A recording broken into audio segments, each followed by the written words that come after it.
as Ethiopia has pronounced in its position during the adoption of the resolutions on the two-state solution.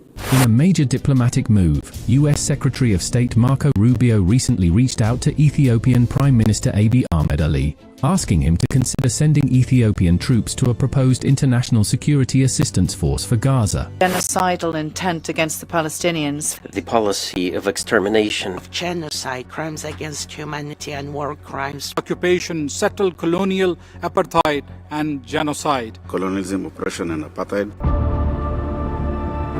As dhiyoo raayyaa ittisa biyyaa gara waraana Gaazaatti erguudhaaf Ameerikaaf Israa'el waliin kan mari'atan ministeerri muummee Itoophiyaa Abiy Ahmed amma immoo ifatti duguuggaa sanyii Israa'el Filisxeemota irratti raawwachaa jirtu deeggaruun rifaatu uume. Mormitoonni Abiy Ahmed mootummaan Abiy Ahmed kan ammaa kun wallaalaa dippiloomaasii hannaa malee tanifaa kan hin qabne jala deemtuu alaa jechuudhaan yeroo qeeqan kun amma ifatti mul'ate Itoophiyaan biyya koloneeffattoota ta'an akka Israa'el deeggaraa jirti jedhame. Haaluma kanaan tibbana Itoophiyaan seenaa keessatti yeroo jalqabaatiif weerara lafaa Israa'el West Bank lafa Falastiin irratti gochaa jirtu deeggaruun dheekkamsa guddaa Itoophiyaatti kaaseera. Haayila Sillaasee irraa jalqabee haga Mallas Zeenaawiitti bulchiinsi Itoophiyaa hundi yakka waraanaa Israa'el waggoottan dabree raawwatte mormaatii fi Israa'el balaaleffachaa turanillee Abiy Ahmed kan waan qabatuuf dhiisu wallaalee faallaa kana yakkamtootaaf koloneeffattootaaf dhaabbachuun hagam gara jabaataa akka ta'e mul'isaan yaada hawaasa bal'aa Itoophiyaati. Ashama akkam jirtu daawwattootaaf hordoftoota aanolee Global Media oduuf odeeffannoo teenya mata duree tokko qofa irratti xiyyeeffatu arraas qabannee dhufneeti jirra. Mata duree teenya arraatiin immoo taatee tibbana galma dhaabbata mootummoota gamtoomanii keessatti muddatee isin biraan geenya. Itoophiyaan seenaa keessatti yeroo jalqabaatiif tibbana haala nama gaddisiisuuf nama qaaneessuun Falastiin akka biyya hin taaneetti mormuu bira dabartee amma guutummaatti yakka waraanaa Israa'el raawwattu deeggaraa turte jedhame. Itoophiyaan kanaanis lafa Falastiin Israa'el akka fudhattu guutummaatti akka hayyamtu dhaabbata mootummoota gamtoomaniitti beeksifteetti. Dhimmi kun Itoophiyaatti mormii cimaa kan dhale yoo ta'u, Itoophiyaanonni hedduu mootummaa Abiy Ahmed hagam akka garaa jabaatu kun ragaa guddaadha jechuun balaaleffachaa jiru. Dhimma kanarratti xiyyeeffannee Itoophiyaan dhuguma maaliif UN keessatti gocha Israa'el deeggartee dhuguma lafa Falastiin akka Israa'el fudhattu Itoophiyaan maaliif barbaaddi sirnoonni Itoophiyaa amma dura dabran Falastiin akkamiin deeggaraa turanii fi sirni PP ammaa kun maaliif faallaa sirnoota amma dura haala ta'een Falastiin jibbe kan jedhu waan bal'aa qopheessineerra. Kallattumaan gara gabaasa bal'aa dhimma kanaan wal qabate qopheessineetti isin qajeelchina.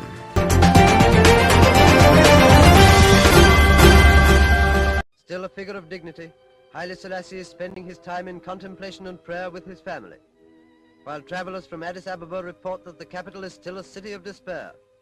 Many are the arrests and executions that fall to the lot of those left in Ethiopia. Jaarraa tokko ol imaamanni Itoophiyaan Falastiin irratti qabdu ifa ta'us as dhiyoo waggootan kurnan darban garuu mootummaa haarawaa dhufeen jijjiiramni dippiloomaasii guddaan mul'achaa jiru biyya keessatti aarii guddaa kaaseera.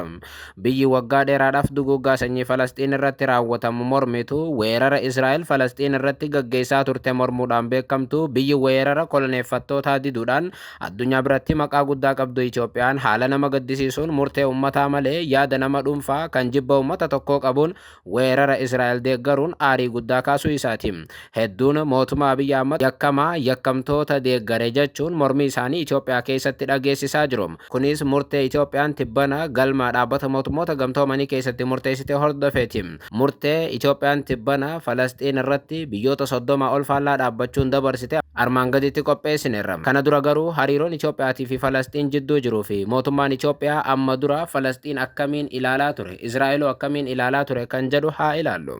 Hariiroon Itoophiyaa fi Falastiin bara bulchiinsa adda addaa keessatti garaagarummaa qabaatus inni bara Haayila Sillaasee garuu guddoo jajamam. Itoophiyaan bara mootichaa weerartoota koloneeffachuudhaaf dhufan kanneen akka Xaaliyaan dura dhaabbatte qofa utuu hin taane weerartoota akka Israa'el baqattoota ta'uudhaan lafa Falastiin weeraran hunda mormite hariiroo Israa'el waliin jiru adda kutuudhaan seenaa bareedaa galmeessite. Mootiin Haayila Sillaasee Itoophiyaa keessatti wantoota hedduu balleessuus siyaasa Itoophiyaa keessatti garuu hariiroo alaa tan ifaatii fi faayidaa faayidaa biyyaalessaa kabachiisuu dandeessu qabaachuudhaan mootummaa kamuu caalaa jajamam. Ijoo dubbiitiin dhimmuma Falasxiinii wal qabatee Itoophiyaan bara 1947 saamicha lafa Falasxiin maqaa paartishin pilaan yookaan ammoo karoora qoodiinsaa jedhame irratti mormii cimaa dhageessisuun lafti Falasxiin akka qoodamtu mormuudhaan seenaa hojjetteetti. Bara 1948 hundeeffama biyya Israa'el cichee kan morme mootummaan Itoophiyaa kan Haayile Sillaaseedhaan hoogganamu booda garuu bara 1956 Israa'el wajjin hariiroo dippiloomaasii faa kan Falasxiin irratti dhiibbaa hin geessifne jalqabe. Haa ta'u malee bara 1973 waraana Yoom Kippur kan jedhamu hordofuun Haayile Sillaaseen qubannaa Israa'el seeraan ala eegalteef dachii Falasxiinotaa irratti gootu mormuu irraa kan ka'e hariiroo Israa'el wajjin qaban adda kutanii turan. Haayile Sillaaseen sababa kanaan warra koloneeffattoota dura dhaabbachuun ammallee Itoophiyaa keessatti ni jajamam. Hariiroo bara dargii Falasxiin waliin. Mootummaan dargiitis akkuma aangoo qabateen ifatti Falasxiiniif deeggarsa kennuu jalqabe. Bara 1974 aangoo kan qabate dargiin waggaa osoo hin ga'in ejjannoo dhimma Falasxiiniif godhem.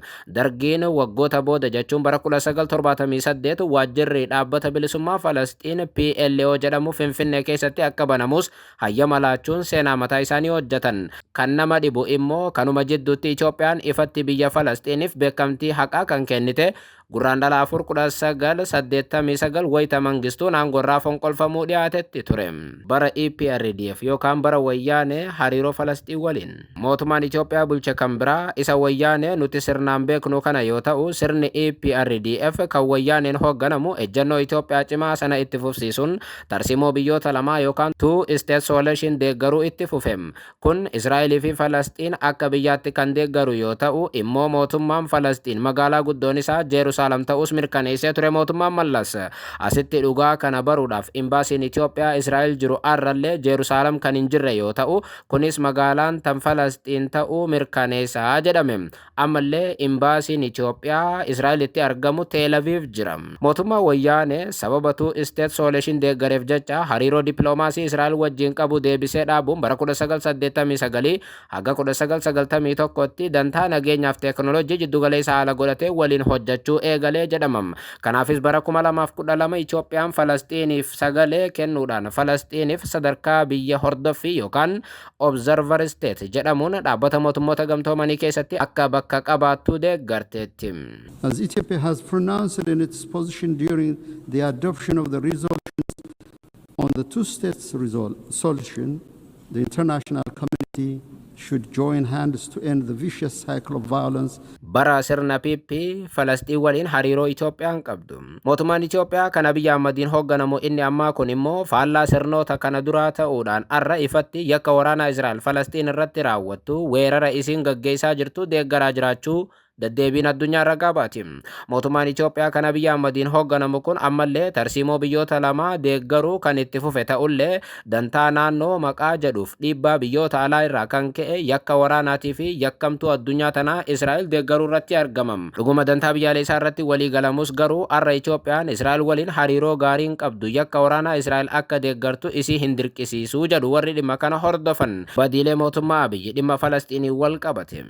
Mootummaan Abiy Ahmad seenaa Itoophiyaa keessatti waan mudatee hin beekne bara 2025 New York Accord deeggarsa biyya Falasxiiniif dhiyaate irratti Itoophiyaan sagalee osoo hin kennin hafteetti. Kunis ammoo walgahii dhaabbata mootummoota gamtoomanii irratti ture. Yookaan guutummaatti biyyattiin Falasxiin beekamtii dhorkachuuf karoora qabaachuu akeekee ture. Ministeerri muummee Itoophiyaa Abiy Ahmad gama biraatiin dhiyoo waraana raayyaa ittisa biyyaa gara Gaazaatti erguudhaaf Ameerikaa fi Israa'el waliin marii gaggeessaa turu The Times of Israel gabaasuu amma dura gabaafnee turre. Kana qofaa miti. Wayita Israa'el Gaazaa keessatti duguuggaa sanyii daa'imman 40,000 dabalatee waliigala namoota 80,000 fixe gaggeessitetti Itoophiyaan guyyaa tokko gocha sana osoo hin balaaleffatin turteetti.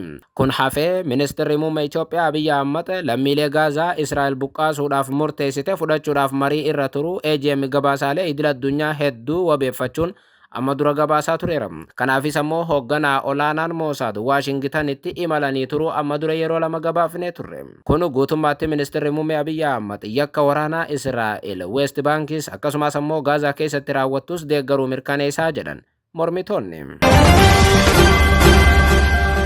ammame maaltu uumameef gabaasa dhiyoo kan UN irraa bahe ilaalla. Torbaan lama dura dhaabbata mootummoota gamtoomaniitti waajjirri mirga namoomaa ibsa baaseen Israa'el duguggaa sanyii hamaa fi weerara guddaa raawwachaa jirti jechuun yaaddoo guddaa qabu ibsee ture.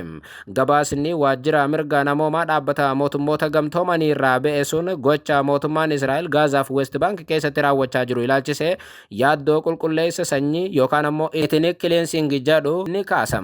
Gabaasni kun weerara hammaateef namoota qoodanii Filisxeemota humnaan lafa isaaniirraa buqqisuun kaayyoon isaa biyya abbaa isaaniirraa Filisxeemota dhabamsiisuudha jedha. West Bank keessatti humnoonni nageenyaa Israa'el yookaan IDF humna isaanii fayyadamuun namoota seeraan ala hidhuu, gidiraa irraan ga'uu fi manneen dhalattoota Falasxiin guutummaatti diiguu akka itti fufan gabaasni dhaabbata mootummoota gamtoomanii torbaan lama duraan mirkaneessa. Kunis uummata Falasxiin guutummaatti dhabamsiisuudhaaf waan kaayyeeffatedha jedha UN. Dhaabbanni mootummoota gamtoomanii ibsa isaatiin Israa'el yakka raawwatteef gaafatamaa akka hin jirree fi biyyattiin ofiifillee sirna haqaa isheetiin tarkaanfii fudhattee akka hin jirre ibsuun kanaafuu biyyoonni addunyaa Israa'eliif meeshaa waraanaa gurguru akka dhaaban gaafatee ture UN.